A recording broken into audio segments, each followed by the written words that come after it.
Era मौलिक अधिकार क्षुण्ण करुच्ची company स्टाट्यूटरी activities अच्छी श्रमिक मान पाइबार हक सेगुड़ा आपिस food and protein private limited दौ ना आपंकर 8 घंटा 12 घंटा काम कराऊँगी ओवर टाइम ना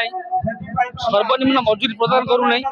मेडिकल फैसिलिटीज दौ ना ओवर टाइम प्रदान करूना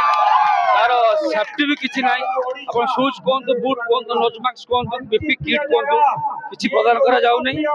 से 28 दफा दाबी प्रदान करूँ आम साथ आज कौन आलोचना न कर आज धर्मघट भारतीय मजदूर संघ नेतृत्व में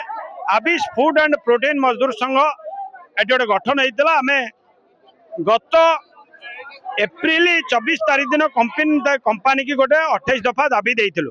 ताद्वारा आम लिखिलु आमर कैंटीन फैसिलिटी करा जाओ आई कार्ड दिया जाओ पीपी किट जो मैंने हाजारिया जॉब रे काम कर किट दिया जाओ से सब सामाजिक सुरक्षा दिया जाओ वेतन वृद्धि करा जाओ किंतु ये अंचल लोक मैंने शोषण होती बाहर राज्य आनी श्रमिक रखिंट तेणु यही प्रतिवाद रे आज ये कार्यबंद आंदोलन जदि ये समस्या समाधान न करा आगामी दिन तीव्रतर आंदोलन हम पूरा एकदम अनिर्दिष्ट काल बंद करा।